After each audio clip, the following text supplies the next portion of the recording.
नमो भगवते वासुदेवाय। ॐ नमो भगवते वासुदेवाय। ॐ नमो भगवते वासुदेवाय। ॐ नमो भगवते वासुदेवाय। नारायण नमस्कृत्य नरं चैव नरोत्तमं देवीं सरस्वतीं व्यासं ततो जयम् उदीरयेत्। नष्टप्रायेषु अभद्रेषु नित्यं भागवत सेवया भगवती उत्तम श्लोके भक्तिर्भवति नैष्टिकी। Hare Krishna. Good morning. This morning we are reading from Canto 3rd, Chapter 1, questions by Vidura, and text 14 and 15. 13 is there. Is 13? Oh, It's a 13. I was 13, given 14. 13, 14. Oh, No, okay. 13 we read on Tuesday, Madhavi. Oh, okay. Yeah. By mistake. Okay, 14 and 15. I'm sorry. No, that's okay. Mataji. It uchivam strasiyodhanena pravarda kopa spurita dhrarin asatkrita sat sprahinyasila shata shakrananjva sobalena. It uchivam strasuyodhanen pravartha kopa spurita dhrarena asatkrita sat sprahaniya shila shata shakranuja sobalen.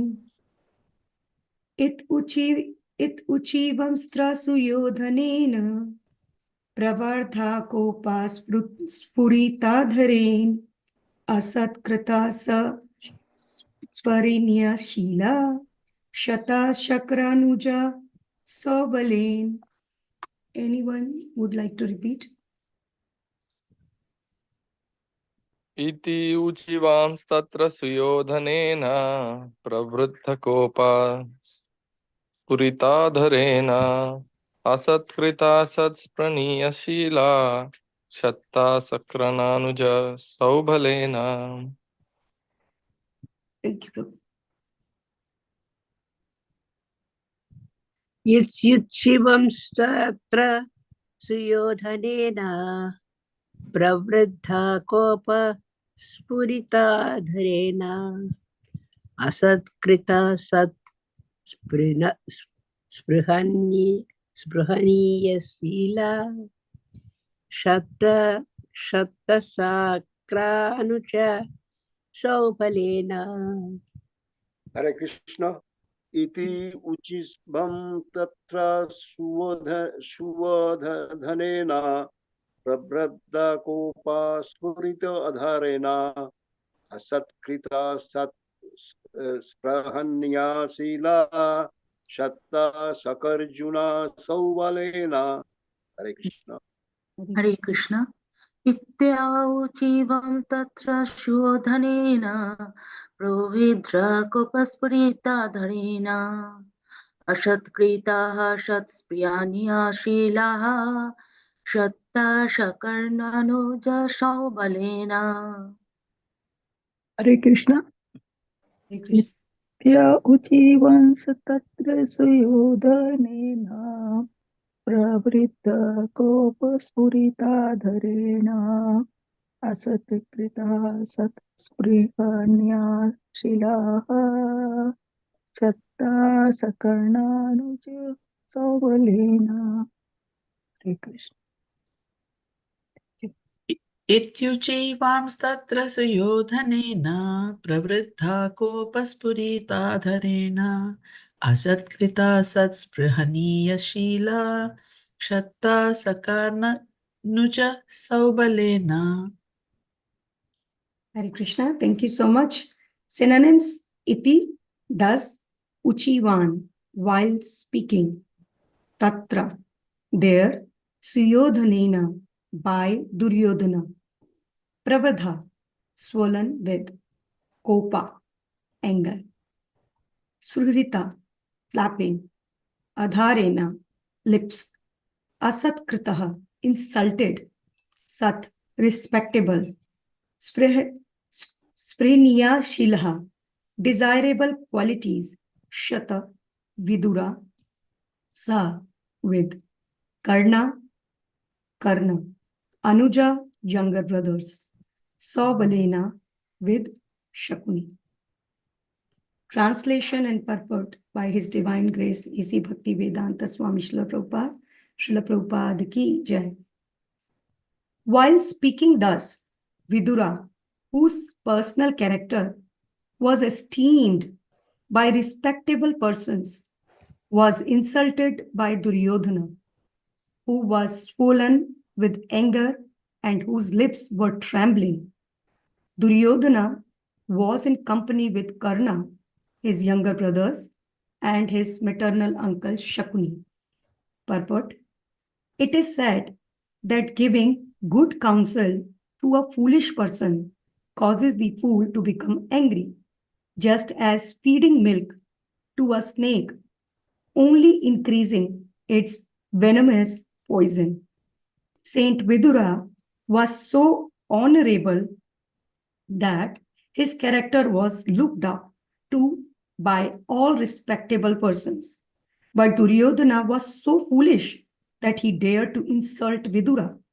This was due to his bad association with Shakuni, his maternal uncle, as well as with his friend Karna, who always encouraged Duryodhana in his nefarious acts.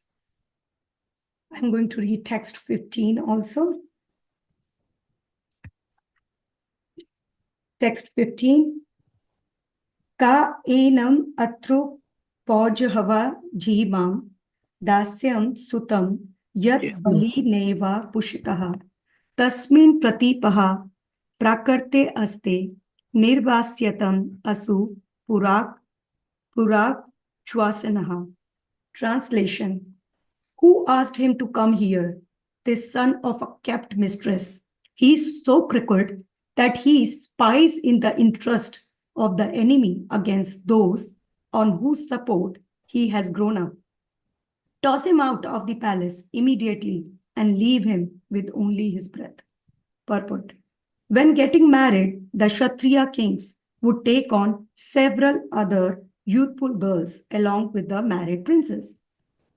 These girl attendants of the king were known as dasis or attendant mistresses.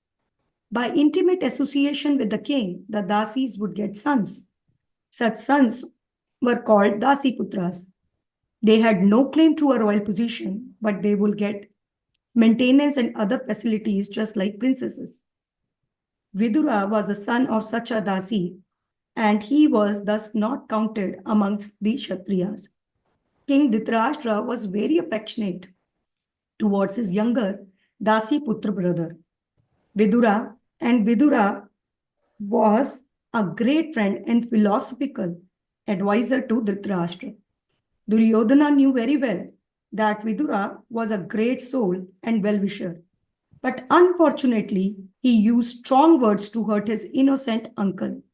Duryodhana not only attacked Vidura's birth, but also called him an infidel because he seemed to support the cause of Yudhishthira, whom Duryodhana considered his enemy. He desired that Vidura be immediately put out of the palace and deprived of all his possessions. If possible, he would have liked him caned until he was left with nothing but his breath. He charged that Vidura was a spy of the Pandavas because he advised King Dhritarashtra in their favor. Such is the situation of palace life and the intricacies of diplomacy that even a faultless person like Vidura could be charged with something abominable and punished. Vidura was struck with wonder at such unexpected behavior from his nephew Duryodhana, and before anything actually happened, he decided to leave the palace for good. Om Ajnanatimirandasya Jnananjana Shalakaya Chakshur Unmilitam Yena Tasmai Shri Guruve Namaha. Shri Chaitanya Manobhishtam Sthapitam Yena Bhutale Swayam Rupa Kadamayam Dadati Swapadantikam. Jai Shri Krishna Chaitanya Prabhu Nityananda Sri Advaita Gadadhara Shivasadi Gaur Bhakta Vrinda.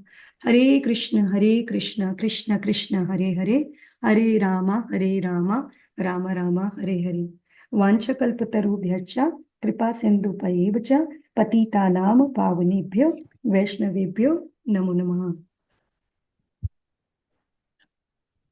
While speaking thus, Vidura, whose personal character was esteemed by respectable persons, was insulted by Duryodhana, who was swollen with anger and whose lips were trembling.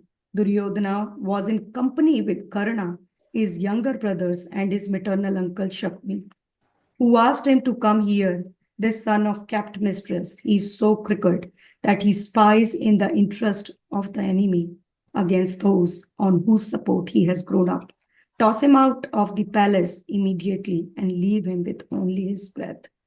Hare Krishna, thank you so much for giving me this opportunity to speak on the glories of Srimad Bhagavatam this morning. Srimad Bhagavatam is the ripened fruit of the desire tree of the Vedic literatures. This transcendental literature is non-different from Lord Sri Krishna, who has written in the form of his book, a Grantha Avatar, to shed light on the misdirected people of Kali Yuga, as we have already read in Canto 1, Chapter 1. This Bhagavatam was compiled by the incarnation of Godhead, Srila Vyasadeva, in the maturity of his knowledge. So therefore, the study of Bhagavatam, which we are doing in the line with the explanations of bona fide acharyas in the Vaishnav Sampradaya, gives a sincere follower of Bhagavatam an understanding of the absolute truth, which is otherwise not possible by one's own speculative efforts. In fact, it is Lord Sri Krishna who himself is speaking through the disciplic succession to everybody to enlighten the serious students of Bhagavatam. The glories of Srimad Bhagavatam are limitless, and it presents the rarest knowledge about the identity, nature, and character of Supreme Personality of Godhead Sri Krishna, his incarnations, and also his wonderful devotees. So we are starting third canto. And third canto of Srimad Bhagavatam begins with Parikshit Maharaj's inquiry about the meeting of Vidura and Maitreya. The beauty of third canto lies in the variety of topics it covers. And there are so many inspiring characters of the great personalities starting from third canto. So what brings a narration to life is the personalities who are portrayed in it. Generally, many readers from books choose their role models or heroes from the narrations they read or they hear. In the pages of Srimad Bhagavatam, which is glorified as Rasam Alayam, the scripture, the only scripture which provides rasa, relished even by the liberated personalities like Shukdev Goswami himself, we find personalities of various characters. And such of a character we are going to study this morning. So talking about this verse in particular, or this chapter in particular, at the end of second canto, we have seen that Shukdev Goswami was going to describe the Padma Kalpa to Maharaj Parikshit. However, because it's the two-way conversation of Bhagavatam which is going on, Shaunaka Rishi asking questions from Sutta Goswami, and Sutta Goswami taking the references from the discussion of Shukadev Goswami with Parikshit Maharaj is explaining Srimad Bhagavatam. So Shaunaka Rishi inquired about the topics of Vidura leaving home, about his pilgrimage, and also what the conversation happened with Maitreya. We saw this in verses 48 to 50 in chapter 10 of Canto 2. So a similar kind of description about Vidura we have read in Canto 1st, chapter 13. Dhritarashtra quits home. That was the chapter. And in that chapter, a brief introduction was given about Vidura, that he's coming back from the pilgrimage. Now, what caused him to leave the palace and started his journey for the pilgrimage? What happened? Now, Sutta Goswami is going to reply to Shaunaka Rishi by quoting Shuka Goswami, who had already explained the subject matter to Maharaj Parikshit, because Maharaj Parikshit inquired about the similar inquiries. So we have seen that how Vidur Maharaj, he renounced his prosperous home and entered into the forest. I mean, the discussion was there in verse number 1 of this chapter. And then Maharaj Parikshit asked where and when the discussion between Vidura and Maitreya happened. And what happened that Vidura had to leave Hastinapur. And then we have seen how Dhritarashtra and Duryodhan in particularly behaved. And in previous verses, there is a description of misleadings of Duryodhana with his subjects, or with the Pandavas in particular. That how he set fire to the lacquer house, he insulted Draupadi, he cheated them in game, disrobed Draupadi. And then Vidura, because he was a Vaishnava, and there is a story which is connected with his past life. I'm not sure if that story has already been discussed here. If anyone can tell me about the Vidura's past life story is discussed here, then I'm not going to repeat it. If not, then I'm going to narrate it. Anyone? Is a Dasi Putra? Yes, is the story already been narrated in this forum? Okay. Yeah, okay. So we know that Vidura, and in chapter 13 also. You can tell again. It's Okay. okay. Dasi Putra, I said.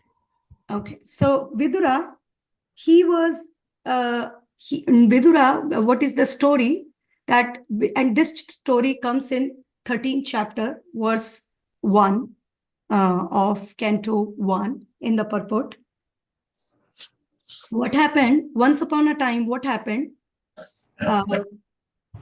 State police, they caught some thieves, because thieves, they did some kind of burglary in the kingdom, and then these thieves, they just flew away. So, and they hid themselves in the hermitage of a sage by the name Manduka Muni. And this Manduka Muni, he was busy in his trance. And he did not even see or noticed that these thieves were hiding in his hermitage. So those police constables, they came and they arrested all the thieves and also Manduka Muni along with them. So, and then this Muni were also given the statement of punishment to death by being pierced with a lance. But when he was just about to be pierced, the news reached to the king. And he realized, king, that he is a great sage. So the king, he at once stopped that act of killing a great Muni or great sage, Manduka Muni. And king begged his pardon from the Muni for his mistake or for the mistake of his own men. But Manduka Muni, he did not say anything to king and other people. He straight away went to Yamraj. And he asked Yamraj, why I have been given such a punishment? And then Yamraj, being questioned by the Muni, he replied that in his childhood, he pierced an ant. He pierced an ant with a sharpened straw. And for that reason, this was the result of his or reaction of his action. So the Muni, he thought it is really very unfair or unwise because in his, whatever he did, it was in his childish innocence. And therefore, because Yamraj failed to perform his duty perfectly, which he was supposed to do, the Muni cursed Yamraj to become a Shudra or a Dasi Putra. So this Vidura, he fell. So the Yamraj, he fell down as in the womb of Dasi of Ambika, one of the wives of Vichitravirya Maharaj. So that's how Vidura got his birth as Vidura. But because he is Yamraj, in actual, he is a great devotee of Lord, and he remembered all the philosophy from his previous birth, although being, got birth in a form of Shudra. So Vidura, he was not an ordinary, just a Dasi Putra. He was a great personality. We know in 12 Mahajans, we have Yamaraj there also. Why? Because Mahajans are those people who follows the philosophy, who are great devotees of the Lord. So Vidura, he went to advise Dhritarashtra. And Dhritarashtra was the one who invited Vidura for consultation. So Vidura advised Dhritarashtra, what you are doing, just return the legitimate share to Pandavas. And you know that Lord Krishna is on their side. And all the kings and Yadus are with Krishna. And even if nobody is on the side of Pandavas, Lord Krishna is there. And you know how powerful Lord Krishna is. But Dhritarashtra, he was reluctant because he always wanted to side with his own son Duryodhana, who was extremely evil. So Vidura even said that to him in verse 13. He is saying, get rid of your son Duryodhana so that your family can get benefited. And he also said that he is offense personified. Because anybody who is envious of Krishna, he is inauspicious. Those were the words of Vidura. And then in the particular today's verse, which we are discussing, 14 and 15, it shows us the reaction of Duryodhana on the words of Vidura. Duryodhana was very upset. His, his, his lips were swollen with anger. That's what it is saying here. And because he was very angry, he insulted his uncle Vidura, who is a very great soul and devotee of Lord. And even in verse 15, he insulted Vidura by saying that he is a dasi putra and just toss him out of the palace. And Srila Prabhupada in the purport very nicely has explained this was due to his bad association with Shakuni, his maternal uncle, as well as with his friend Karna. So the importance of association should be the theme for today, for today's discussion. How important association is. And this association is very important that it acts as an ingredient on the path of bhakti, the main ingredient in a path in the path of bhakti. Because the association that we keep plays a significant role in our lives. Our desires, habits, our goals are all dependent on the association that we are in. In Bhagavad Gita 2.62, Krishna says, Sangat Sanjayate Kamaha. So associating with good people helps us to develop good habits in general. And associating with evil-minded people make us corrupt generally. So therefore, the Holy Scriptures again and again repeatedly recommend that we should avoid bad association and should keep ourselves in good association. But there is a twist in this. What is the twist? The twist is that the three modes of material nature, mode of goodness, passion, and mode of ignorance, these three modes, we all know, are influencing the behavior, our desires, and our personal traits, everything. These three modes are just influencing. So if we are in the mode of ignorance, although these three modes are always in mixture, if the mode of ignorance is higher than the mode of passion and goodness in me, I am going to get attracted with those people who are high in the mode of ignorance. Just like Srila Prabhupada was saying, impurity attracts impurity. If you are in mode of darkness, then even things which are in mode of darkness, you will not get affected by it. It will be okay for us.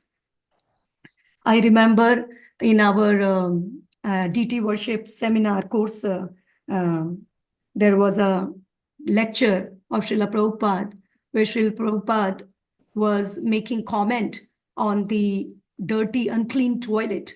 And he was saying that he was really upset about it. And he said that even if we are wearing Brahminical thread, and we are not reacting after seeing the unclean places, so that means we are in the mode of ignorance.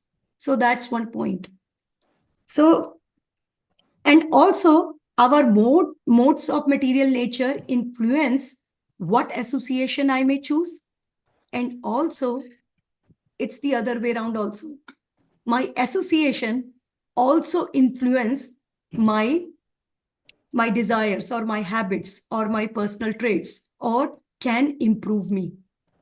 The importance of association, Lord Sri Krishna also described on the glories of saintly association to Uddhava in Bhagavad Gita, in Uddhav Gita, in Canto 11.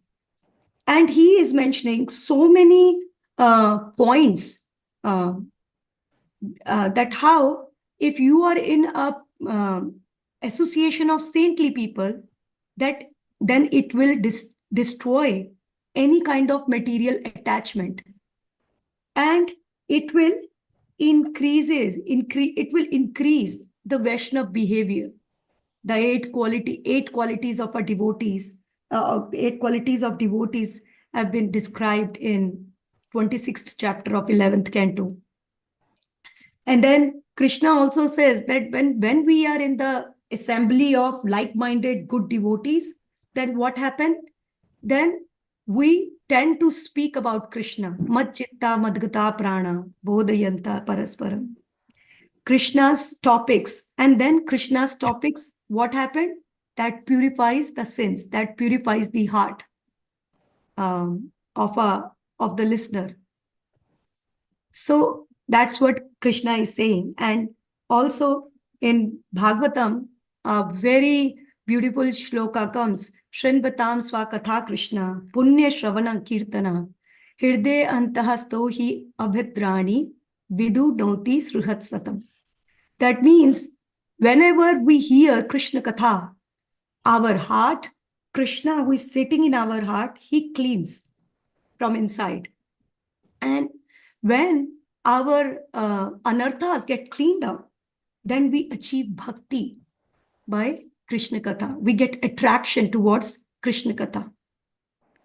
And when our heart becomes pure, then we render services to pure devotees. And also, one of the points is that association also acts as a safe boat for the people who are like-minded.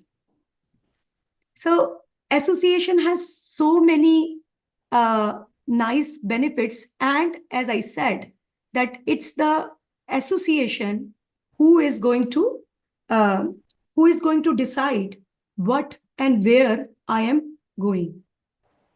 So keeping association with the devotees and maintaining association from those people who are materially motivated can act as an help or can effect on the path of our bhakti. But what is the meaning of association? Is it just the physically present with somebody? We all go to work. We sit with so many people around us. But is that the association? Association is getting influenced by someone, or you influence somebody. That's what is the association. If a bhakta or a devotee is on that level where he is philosophical strong, then even in the midst of materially motivated people, that strong devotee will give his association to these materially motivated people and will convert him into devotees. Famous example is our beloved Acharya Srila Prabhupada. One strong devotee with strong philosophy converted all the hippies into devotees of Lord. And still Srila Prabhupada, he's doing with his books, making so many devotees. That's the association. It's not the physically present with someone. Or if a devotee is not philosophically very strong and is in the association of people who love to talk about material things, then that kind of association should be refrained. Because in that situation, the chance of devotee getting influenced by the ideas of those people is high, and it may trample the path of your bhakti. So now in this particular verse, Duryodhana, he was not a devotee, and he was keeping the association with foolish people or envious people around him, like Shakuni and Karna, who always encouraged Duryodhana to to do nefarious acts in his life. So Duryodhana, he insulted a devotee of the Lord. Yes, he was his uncle, that's true. But above that, he was a devotee of Lord. So devotees, they are so dear to the Lord. They are so dear to the Lord and so dear that Krishna wants the association of his devotees. And association of such devotees plays an integral part of Bhakti Yoga, the path of devotions. Practically, we see the mercy of devotees is the beginning of one's faith in Bhakti. If we remember, maybe, when we start coming into the temple, it's the devotees who just pull us in with their love and with their care. So the blessings and guidance of devotees keep us inspired and nourished in our spiritual life. And blaspheming, insulting, or harming such devotees hurts the Lord directly. In this world, it is very common to see materialistic people criticizing devotees. But even the devotees who practice Bhakti Yoga also sometimes tend to criticize and offend other devotees. And Sri Rupa Goswami, in Nectar of Instruction, he is saying that offense to a devotee or Vaishnava Aparadh, which we say is considered a mad elephant offense. This name is big and the weight is also big. Just as a mad elephant can trample and destroy an entire garden that has been maintained with great care, similarly, offense to a devotee can destroy the pious and spiritual credits one has assembled with great endeavor. So it's very important to understand. That's why these characters are being narrated or portrayed in the pages of Srimad Bhagavatam. Now I am going to tell few examples from Srimad Bhagavatam, Sri Chaitanya Charitamrita, Ramayana and Mahabharata, where this mad elephant offense happened. One of the examples in Mahabharata, which we are talking about today, is Duryodhana, right? Duryodhana, how his greed ruined his family. Duryodhana, he greatly offended the Pandavas in many ways. He was very greedy for the throne of Hastinapur. And he wanted to eliminate the Pandavas completely. And Pandavas, they were the devotees of the Lord. And on top of that, Duryodhana was supported by his physically and spiritually blinded father, Dhritarashtra, and also by his evil associates, as I said, Shakuni, Karna, Dushashana, and so on. What he did even at his young age, he tried to kill Bhima by giving him poison. He tried to burn Pandava's house by setting fire. He disrobed Draupadi and insulted her in public. And Duryodhana is a perfect example of a bad association and also an example of envy and greed. And also a person who was very disrespectful to to elders. He never listened to any good advice from his elders, well-wisher, and even from Krishna. He blasphemed Vidura, as we saw, and banished him because Vidura was giving advice to Dhritarashtra that do something about him. Otherwise, Duryodhana is going to kill the entire family. And that's what happened. That's what happened. Krishna wanted Duryodhana and his supporters to get punished. And therefore, the entire war of Kurukshetra happened. Arjuna was ready to excuse Duryodhana in the first chapter of Bhagavad Gita. But although even a devotee out of his compassion is ready to excuse an offender, the Lord does not tolerate any kind of offense against his devotees. And that's the lesson from the story of Duryodhana.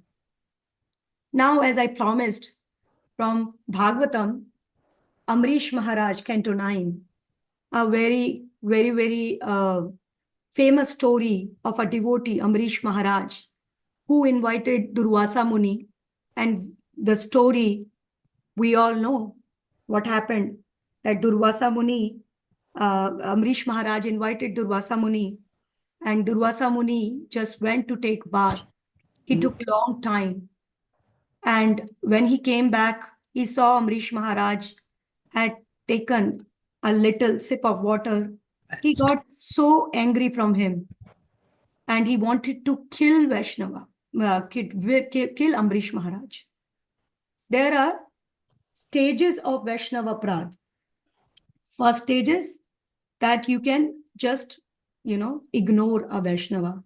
You see a Vaishnava and you don't, pass smile or say Hare Krishna or whatever, just ignore.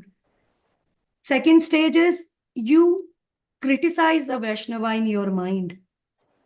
Third stage is you criticize a Vaishnava verbally talking to this Vaishnava. Fourth stage is when you criticize Vaishnava in your mind and also verbally with your actions, just tell them how, tell them about their faults or mistakes or whatever. And the fifth and the last one is, and the severe one is, try to kill a Vaishnava physically. So that's the Vaishnava Prad, the last number, the severity of the offenses just keep increasing with the stages. So the last stage of offense, Durvasa Muni tried to commit. So therefore, the punishment was severe too. We know Sudarshan Chakra came and Durvasa Muni fled into the entire universe. Even Lord Vishnu refused to help him and asked him to beg for forgiveness from Amrish Maharaj. So sometimes we can see that false ego is not only the cause of offensive behavior, but also the inhibitor of our inclination to seek forgiveness. But if we keep aside our ego and humble ourselves in front of Vaishnavas, we can become recipients of mercy of Vaishnavas and Lord also. We can see through the story of Maharaj Amrish. If we see by the social order, sage Durvasa Muni, he was on the he was a sannyasi and Amrish Maharaj was a garastha. So Durvasa Muni is step level as when from Amrish Maharaj when it comes to Varnashram system. And also because he was performing so many austerities, and Durvasa Muni is said to be the Amsha avatar of Lord Shiva. So definitely he was on the higher platform, but because of his offense against a Vaishnava, he had to face this problem or punishment. But he kept aside his false ego and humbled himself in front of Vaishnava, Amrish Maharaj. So this was a story from Bhagavatam, and we have seen in Canto 4, there's a story of Maharaj Daksha, who was also the son of Brahma, just like Lord Shiva. And Daksha, he was very proud of his position, and he was very envious of Lord Shiva. We know that Lord Shiva is the greatest devotee of Lord. And what Daksha did, he publicly criticized. We can see the stages of offenses against the devotees. He publicly criticized and cursed Lord Shiva in the presence of so many devatas and demigods and sages. And he used so abusive words for Lord Shiva. And he was so upset with Lord Shiva not standing when Maharaj Daksha came, that he even organized a great sacrifice just to insult Shiva. He even lost his daughter Sati. So, because of envy, he committed an offense towards a great devotee. And we can see through these stories that if we are committing an offense for one devotee, it leads a series of offenses towards other devotees. Daksha commenced offense against Shiva, against Parvati, Mother Sati, and also also with all the associates of Lord Shiva. So that's why Daksha was severely punished and his head was chopped off. His head was chopped off by Veerbhadra. So that was the punishment. In Ramayana, we saw that there is in Ramayana, it teaches us the Vaishnava Prad, and there were series of Vaishnava Prads. So what happened when Bharata came to meet Lord Rama along with other residents of Ayodhya?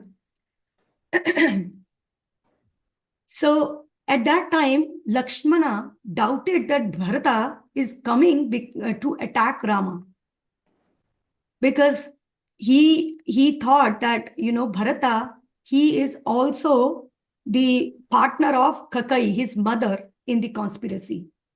So that's why Lakshmana doubted the intentions of Bharat Maharaj, his brother.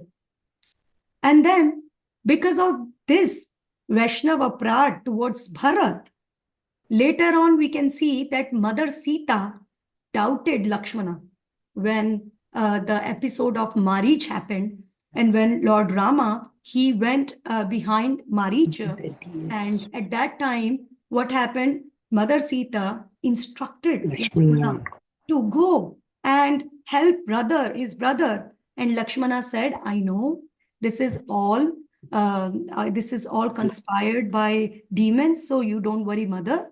Lord Rama is very capable. But what happened? She doubted the intentions of Lakshmana. So that's what also happened there.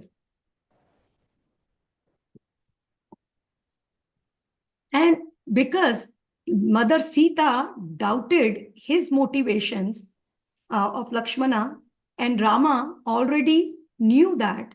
So that's why, although everything in the pastimes of the Lord is already planned, but what happened? These pastimes gave us the lessons or teachings from Ramayana or from Mahabharata or from Bhagavatam. So because of that Vaishnava Prad, even Mother Sita had to go to Ravana and spent an year there. And even after that, Mother Sita had to suffer a lot. So because of the Vaishnava Prad. And Vaishnava Prad did not just stop here. In Ramayana only, when Hanuman brought Rama and Lakshmana to Sugriva, and they met for the first time, Sugriva offered a seat to Rama, but he did not offer a seat to Lakshmana. And somehow, because he thought that Rama was his friend, Rama and I on the same level, and Lakshmana being Rama's servant, there is no need for me to offer seat to him. Lord Rama noticed this, but he kept quiet. And at that time, Hanuman, he immediately broke the tree branch and offered it as a seat to Lakshmana to sit on. And Rama was very pleased to see Hanuman's respect and timely service. And we know Hanuman is celebrated as a very pure Vaishnava of Lord Rama. And later on, we can see that how Sugriva, when he was fighting with Vali, so Rama did not immediately kill Vali. Rama let Sugriva, Vali was capable to subdue Sugriva, and Rama knew that who is who is Sugriva, but Rama let Sugriva face the reaction of his offense to Lakshmana. And Lakshmana, next day, what he did, he placed a garland on the neck of Sugriva. So for that, Sugriva had to bow down his head in front of Lakshmana. And that made him humble before Lakshmana. So that's one other story of how, from Mahabharata, from Ramayana. Mahabharata, we saw about the story of Duryodhana, famous story. And there are so many stories in Mahabharata about Vaishnava Aparadh, bad of elephant offense. From Chaitanya Charitamrita, there was a person, Ramachandra Khan. Ramachandra Khan, he wanted to defame Haridas Thakur. He was very envious of Haridas Thakur. And he was a very respected Vaishnava, Haridas Thakur, in the place where Ramchandra Khan was also living. So he was very envious of him. And what he did, he sent a prostitute to pollute Haridas Thakur. But by the mercy of Haridas Thakur, we know the story that prostitute was transferred into the great Vaishnavi and gave up her illicit profession. So what happened as a result of his offense to Haridas Thakur? Ramchandra Khan offended Lord Nityanand Prabhu as well. And what happened? Later on, this Ramchandra Khan, his entire family and his village were tormented by government officials because of that aparadh. Sometimes we feel that why I'm not getting taste in my chanting. What's the reason? Why I'm not getting attracted towards the deities anymore? What is happening? So we should find out that if by mistake or by deliberate action, I committed any kind of Vaishnava aparadh. Because all these stories from Chaitanya Charitamrita, Bhagavatam, Ramayana, and Mahabharata, this gives us an analysis of causes and consequences of Vaishnava aparadh. And also, these stories are also telling us the ways of overcoming the reaction of Vaishnava aparadh. So, Duryodhana, we can see what happened to Duryodhana. And this episode also brings out the detachment and maturity of Maharaj Vidur, Vidur. How detached Maharaj Vidur was. He was not attached with the kingdom. He did not say anything in back to Duryodhana.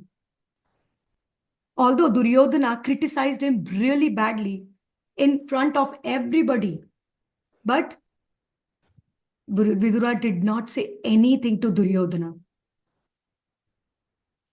So, a devotee may not take offense. A devotee may not take offense, but Krishna takes offense when we offend a devotee. Vidura did not take any offense. He was amazed, or he was shocked that Duryodhana can talk to his uncle like that. But he did not take offense from Duryodhana.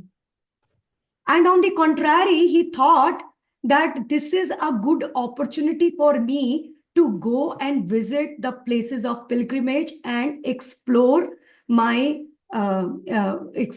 explore the philosophy of Vedic wisdom. So that's the opportunity which Vidura took out of this whole episode. He just left the palace without saying anything to anybody. And even later on, when he got insulted in Canto 1, we can see in chapter 13, he came back after the Kurukshetra war, when all the Kauravas were killed. He came back to counsel his older brother Dhritarashtra. It was because of Vidura's association that Dhritarashtra, although evil-minded, spiritually blind, he got liberation because of Vidura. Vidura came back, and he through his wisdom motivated Dhritarashtra to leave the kingdom and go and perform austerities and leave your body like that. So we can see in one corner of a river there is Duryodhana, and other corner of a river there is Vidura. Vidura is a devotee. Duryodhana is an envious person who wants to blaspheme devotees. What was the reason he blasphemed Vidura? Because he was siding with the devotees of the Lord, Pandavas. He was glorifying Lord Krishna. What happened to Duryodhana and where Vidura was? Still, we are glorifying Vidura. We are glorifying Vidura. He is one of the Mahajans as Yamraj. We can see the consequences. We can see the results. And accordingly, we can choose in our life whose characteristics we want to portray, whose qualities we want to portray in our life. Detachment, maturity, and Vidura did not take offense like that, or Duryodhana, who got upset with small little things. So it's similarly, Pandavas, Yudhishthira never hated Duryodhana. Shiva, Lord Shiva, never hated Daksha. Never hated. When after the episode of, Daksha got punished, all the demigods and sages went to pacify Lord Shiva. Lord Shiva was smiling and he said, these are all childish things. I'm not very disturbed by it. So we can see a devotee, because he's on that level, he don't even take the offense because of his compassion, because of his love. And he thinks the other person who is offending is just like, a small child, if comes and says, use some things and, give answer to you back. Like, sometimes, I tell my kid Madhava, you don't have to do that. And then, what he does, he gives me the same answer. You don't have to do that. So it's like, because his maturity level is very less. He doesn't know what he's saying. So similarly, the point here is devotees of the Lord knows what the other person is saying. He doesn't know, because his level of devotion is not yet matured to understand or to distinguish what is right and what is wrong. So therefore, devotees don't even take offense, but Krishna takes offense. And because Krishna takes offense and our goal is to please Krishna, so we have to think twice to offend a devotee, because ultimately devotee may not get offended, but Krishna is not going to spare us. Not going to spare us, that doesn't mean that Krishna is going to kill us right away. No.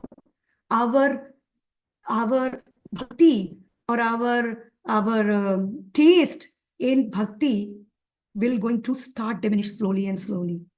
And if this is happening, we should try to pay obeisances to all the devotees and try to remind ourselves that we should try to save from this, save ourselves from this mad elephant offense, which will tremble everything. In Srila Rupa Goswami, in his Bhakti Rasamrita, Srila Rupa Goswami, in his Nectar of Instruction, he, in text 2 and in text 3, in both the text, what he says, in both the text 2 and text 3, he is saying in text 2, Jana Sangasya cha lolyam cha. That means he is saying that we should associate, a devotee should not do certain things. Atyahar prayas cha prajalpo niyamagraha jana sangas cha lolyam cha sadbhai bhakti vinashiti. Because when we are associating with worldly minded people, it is going to vinash or just curb my bhakti. And in third, he is saying, in the third text, he says, Utsaha nishchaya dhairyat tat karma pravartanat sangatyaga satovrata sadbir bhakti prasidhyati. That means that we should keep our association with the devotees. And also Bhakti Vinod Thakur, he also mentioned very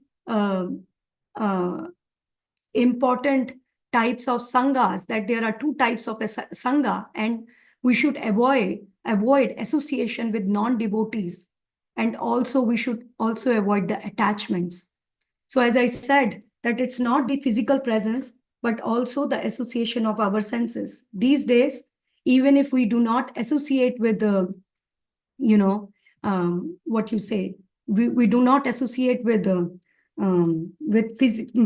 people, we are associating ourselves with movies, television, and result we can see that how polluted the minds are because of TV and movies, and so many other things which we should not be watching. That's the point here. So there is a very famous English saying, a man is judged by the friends he keeps.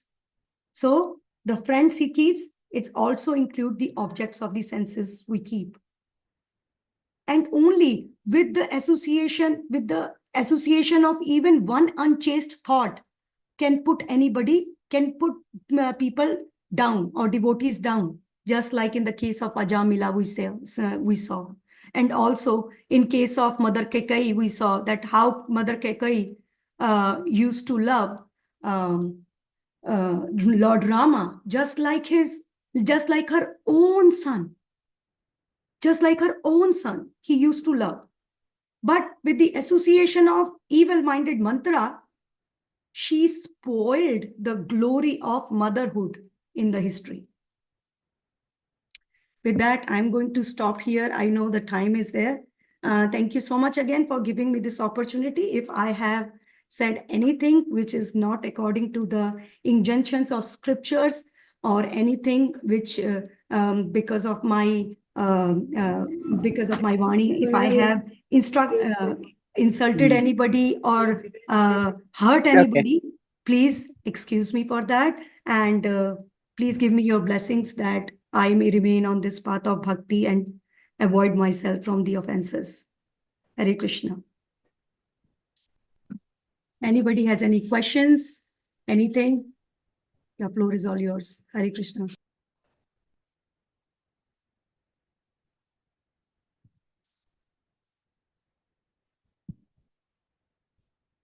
Thank you very much, Mataji.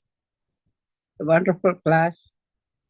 It's very, very important not to offend anybody, whether it's Vaishnava or anybody, but it's very aparadhi, aparadhi. So we have to be very careful when we're talking to others. So that is a good lesson. Like you said, we are telling the small child, he may not understand. He might be just like that, say that, but that has meaning too. We need to correct ourselves also. And the child says, no, you do, you don't do. But that's the meaning also. Oh, I have to correct myself too. So those things are there, but we have to be very, very careful. Thank you very much for nice class. Thank you, Mataji. Thank you. Yeah.